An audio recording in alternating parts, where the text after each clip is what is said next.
여권 핵심의 이 의도는 열린민주당을 키우자 이거 아닌가 싶어요. 열린민주당의 이 면면이나 그분들이 주장하는 거는 한마디로 말하면 조국 수호거든요. 그것이 사실은 친문 팬덤을 갖고 있는 그 지지층의 지금 열기를 모아내고 있는 거거든요. 야당 입장에서는 저 프레임으로 공격을 해야 되거든요. 조국 프레임으로 이번 선거를 공격해야 되는데 난감하게 된 거죠. 우리 당은 부정하고 있으니까요. 열린민주당이 아니라 더불어시민당에 힘을 모아달라고 우리는 주장하고 있습니다. 더불어시민당은 더불어민주당의 아들격이겠죠. 열린민주당이 아들이냐 아니냐 이 얘기는 홍길동이 아버지를 아버지로 부를 수 없다 이런 논쟁과 똑같을 것 같습니다. 이번에는 20명이 많이 당선돼야 저희 당이 유리한 것이지 투표가 분산돼가지고 다른 당에 가서 분산되게 되면 저희 이번에는 저희 비례대 후보자들이 많이 떨어지게 됩니다. 열린민주당은 누구한테 도움이 되고 누구한테 해가 되는가.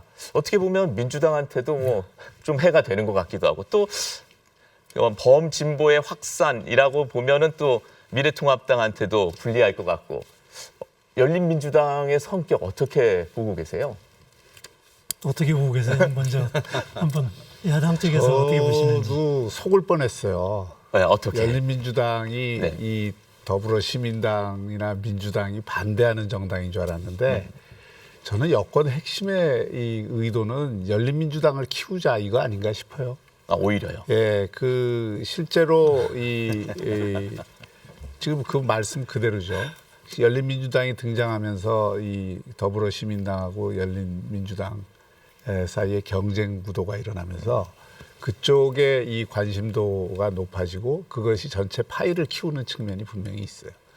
그리고 이 열린민주당의 면면이나 그분들이 주장하는 거는 한마디로 말하면은 조국 수호거든요.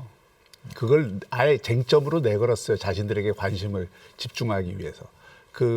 최강욱 전 비서관이나 황희석 인권국장이나 이런 분들이 내건 것들이 보면은 결국 검찰 손보기, 조국 복권, 조국 살리기 이거를 노골적으로 내걸었는데 그것이 사실은 친문 팬덤을 갖고 있는 그 지지층의 지금 열기를 모아내고 있는 거거든요. 그리고 이런 것들을 보는 저는 여권 핵심의 의도가 이것이 무슨 더불어민주당의 그 자매정당이니까 더불어시민당을 키워야 된다 이게 아니고 이쪽이 그 큰 것에 대해서 상당히 긍정적인 생각을 속으로는 갖고 있다라고 하는 강한 의구심을 갖고 있습니다. 저는 이제 제가 먼저 제가 좀 잠깐 보태면 야당 입장에서는 저 프레임으로 공격을 해야 되거든요. 조국 프레임으로 이번 선거를 공격해야 되는데 난감하게 된 거죠. 우리 당은 부정하고 있으니까요. 열린민주당이 아니라 더불어시민당에 힘을 모아달라고 우리는 주장하고 있습니다. 그리고 그것은 당대표부터 모든 당직자들이 일관되게 하는 메시지입니다. 그러다 보니까 조국 선거를 치러야 되는데 이게 못 치르거든요. 그러니까 자꾸 이제 의심만 하신다고 주장하시는 거겠죠.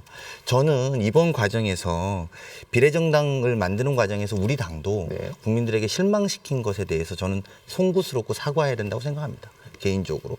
그리고 또 이런 부분에 있어서 변명하지 않고 인정해야 된다고 생각합니다. 개인적으로도 그렇고 실제로도 당내에 그런 흐름들도 있다고 봅니다만 어쩔 수 없는 상황이고 지금은 이제 이 상황까지 벌어졌다면 오히려 전 어떻게 이후에 국정 운영을 할 수 있는 시스템을 만들어 나갈 것인가 저희는 더 중요하다고 보고요. 거듭 말씀드리는 것은 저희가 열린민주당을 만들었거나 또는 내재했거나 단 1도 그런 의지가 없다는 말씀 드리고요. 오히려 이제 저희들은 미래통합당이 계속 그런 공격을 할 거라고 봅니다. 사실은 오늘도 위원장님께서도 이번 선거는 조국 대 윤석열이다. 우리 당하고는 상관없는 이야기입니다. 그렇게 말씀하셔도. 저희는 그렇게 볼 수밖에 없을 거라고 보고요. 그리고 그렇게 생각하지 않을 겁니다. 오히려 더불어시민당을 더 지원해달라고 요청할 거고 오늘도 그 말씀하실 때 저희는 그 발대식을 함께 했으니까요. 이후에 좀 지켜보시면 국민들로부터 확인될 거라 봅니다. 근데 더불어시민당은 더불어민주당의 아들격이겠죠. 근데 우리 열린민주당이 아들이냐 아니냐 이 얘기는 홍길동이 아버지를 아버지로 부를 수 없다 이런 논쟁과 똑같을 것 같습니다. 아마 국민들께서 열린민주당이 홍길동이냐 아니냐는 아마 판단하실 겁니다. 다만 열린민주당의 존재 자체는 원래 민주당의 비례 의석 말고 나름대로 진보적인 뭐 시각을 가진 이런 시민들께서 정의당 내지 다른 기타 소위 진보 정당, 지금으로 치면 뭐 국민의당이 될 수도 있고 아니면은 민생당도 될 수 있고 민중당도 될 수 있겠죠. 여기 표를 다 갉아먹는 거죠. 그리고 뭐 아니라고 계속 부정하시지만 뭐 홍길동 제가 얘기까지 했지만 결국은 열린민주당하고 더불어시민당하고 더불어민주당하고 최종적으로 합칠 거라는 건 웬만한 국민들은 다 아마 알고 계실 겁니다. 따라서 다만 저는 이걸 비판하지 않겠습니다.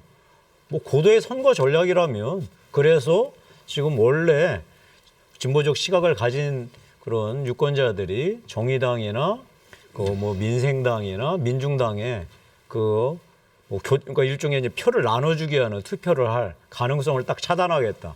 그래서 표의 극대화, 비례대표의 극대화 전략을 구사하겠다라고 하면 우리가 막을 수 없죠. 그리고 그게 선거니까요. 뭐 저는 그래서 이런 부분들에 대해서 국민들께서 잘 판단하시리라고 믿습니다. 열린민주당이 커지는 거를 혹시 뭐 원하시는 건 아니시겠죠? 그러니까 아까 뭐 박 위원장님이 여권의 핵심은 뭐 열린민주당이 커지는 걸 원하는 것 같다라는 거 그렇게 생각하신다는데 그 핵심이 누군지는 사실 궁금하고요. 아까 우리 강 의원님 말씀하셨다시피 사실 이렇게 비례 전문 정당, 여성 정당이 생긴 것 자체가 어찌 보면 우리나라 정치사에서 참 안타까운 일입니다. 그리고 저희도 정말 이런 사태가 오지 않기를 정말 바랐었는데 뭐 여러 가지 뭐 변명을 지금 뭐 하지는 않겠습니다만 결과적으로 이렇게 됐습니다. 다만 저희가 지금 비례 전문 정당, 연합 정당을 하면서 나름대로 견지하려고 했던 원칙은 있습니다. 원래 이 비례제도라는 것 자체가 사회의 각계각층의 소수자들의 목소리를 대변하고 다양성을 보장하기 위한 것이었기 때문에 저희가 군소 정당을 뭐 많이 육성하지는 못하더라도 적어도 각 분야별 전문가들 그것도 저희가 픽업한 게 아니라 각 분야의 대표성 있는 어떤 단체라든지 연합이라든지 그런데 다 추천을 받아가지고 뭐 이력의 중소기업, 뭐 자영업이나 소상공인 뭐 이런 식으로 다양하게 배치를 했습니다. 그래서 최대한 저희는 그 더불어시민당을 통해서 우리나라 이번에 좀 망가지긴 했습니다만 이 비례제도의 취지만은 그래도 좀 살리려고 좀 애를 쓰고 있고 또 하나는 저희가 애초부터 비례 의석에 욕심내지 않겠다고 말씀드린 바가 있습니다. 그래서 저희가 더불어시민당에도 애초에는 10번으로 했다가 11번부터 뒷번으로 20명을 보내서 배치를 해놓은 상태인데 그 보내놓은 20명이 많이 당선돼야 저희 당이 유리한 것이지 그 표가 분산돼 가지고 다른 당에 가서 분산되게 되면 저희 보내놓은 저희 비례대표 후보자들이 많이 떨어지게 됩니다.